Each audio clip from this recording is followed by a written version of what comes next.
আসসালামু আলাইকুম। শুরু করছি নগদ জনপদের খবর, সঙ্গে আছি আমি সামির হোসেন।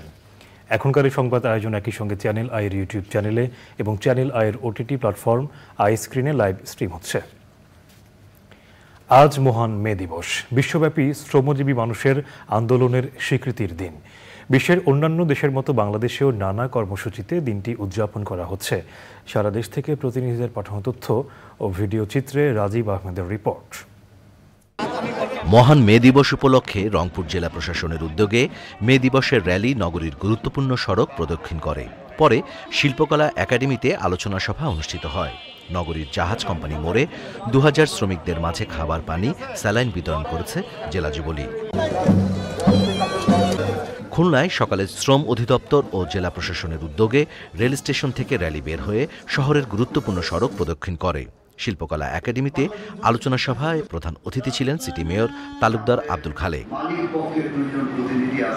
মহান মে দিবস উপলক্ষে পটুয়াখালীতে জেলা প্রশাসনের আয়োজনে বিভিন্ন শ্রমিক সংগঠনের অংশগ্রহণে বর্ণাঢ্য র্যালি ও আলোচনা সভা হয়েছে।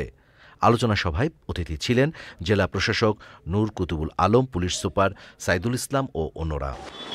শ্রমিক মালিক গর্ব দেশ, স্মার্ট হবে বাংলাদেশ, এই প্রতিপাদ্যে র্যালি, আলোচনা সভা সহ নানা কর্মসূচির মধ্য দিয়ে নোয়াখালীতে মহান মে দিবস পালিত হয়েছে। দিবসটি উপলক্ষে সকালে কুষ্টিয়ার কালেক্টর চত্বর থেকে বর্ণাঢ্য র্যালি বের হয়। পর্যটন নগরী কক্সবাজারে নানা আয়োজনে পালিত হয়েছে মহান মে দিবস। কক্সবাজার জেলা প্রশাসন, শ্রমিক লীগ, হোটেল শ্রমিক, লবণ শ্রমিক, নির্মাণ শ্রমিক, মহিলা শ্রমিক লীগ সহ নানা সংগঠন র্যালি ও আলোচনা সভার আয়োজন করে।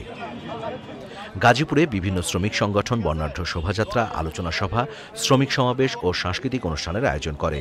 সকালে চন্দনার চৌরাস্তা থেকে গার্মেন্টস শ্রমিক ঐক্য পরিষদ সহ ১৬টি সংগঠনের উদ্যোগে শোভাযাত্রা বের হয়।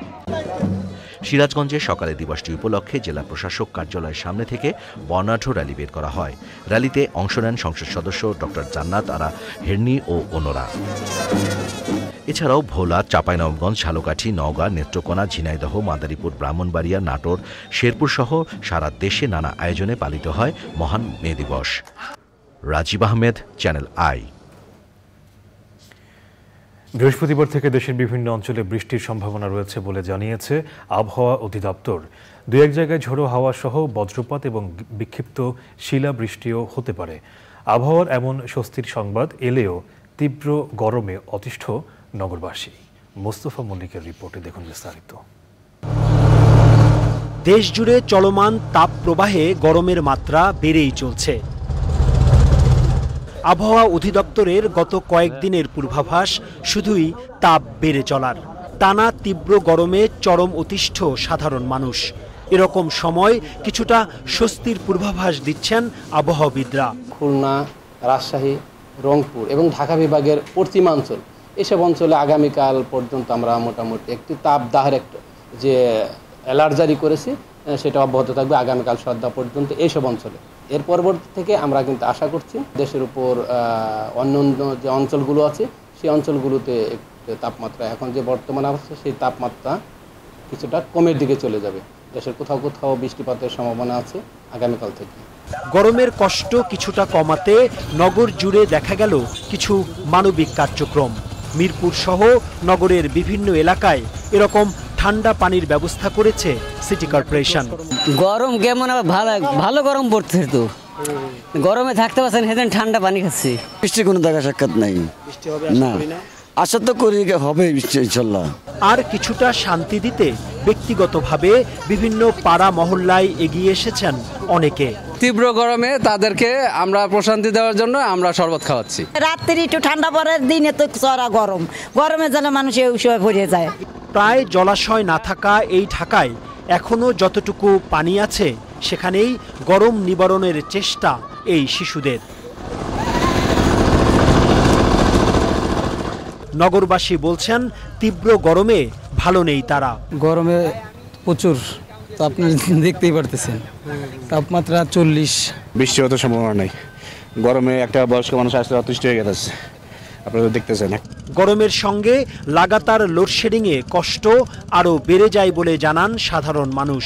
24 ঘন্টার 18 ঘন্টায় কারেন্ট থাকে না। এটা কোন এলাকায়? এটা কাউন্দিয়া দিয়াবাড়ি। গরম অনেক, মানে জীবন শেষ।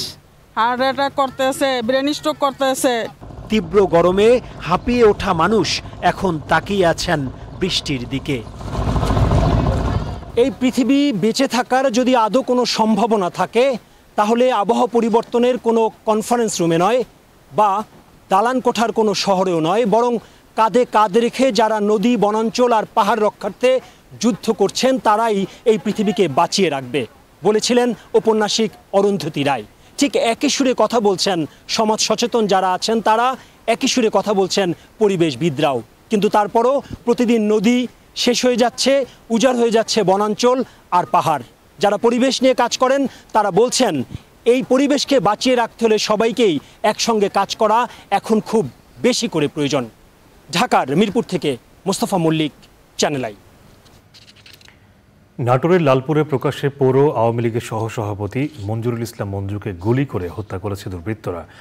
মঙ্গলবার রাত 10:30টার দিকে একটি দোকানের সামনে এই ঘটনা ঘটে। প্রত্যক্ষদর্শীরা জানিয়েছেন, গোপালপুর পৌরসভার আজিমনগর রেল স্টেশন সংলগ্ন রবিউল ইসলাম কনফেকশনারির সামনে বসেছিলেন মঞ্জু। সে সময় 2টি মোটরসাইকেলে 4 থেকে 5 জন এসে তার মাথা ও পেটে গুলি করে পালিয়ে যায়। স্থানীয়রা তাকে হাসপাতালে নিয়ে গেলে চিকিৎসকরা মৃত ঘোষণা করেন। লালপুর থানার ভারপ্রাপ্ত কর্মকর্তা নাসিম আহমেদ জানিয়েছেন, ঘটনায় জড়িতদের গ্রেফতারে পুলিশ কাজ করছে।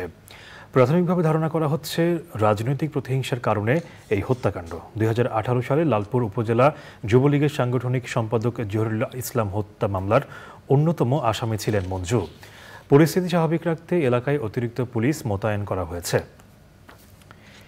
রাঙামাটিতে 2 দিনের national youth leadership training camp শুরু হয়েছে। বুধবার সকালে 11তম NDF BD national youth leadership training ক্যাম্পের উদ্বোধন অনুষ্ঠানে প্রধান অতিথি ছিলেন জেলা পুলিশ সুপার মীর আবু তৌহিদ।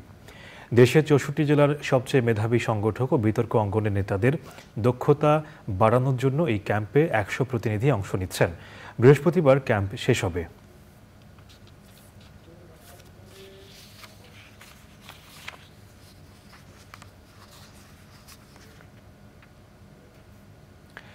এই ছিল নগদ জনপদের খবর। সাথে থাকার জন্য ধন্যবাদ সবাইকে।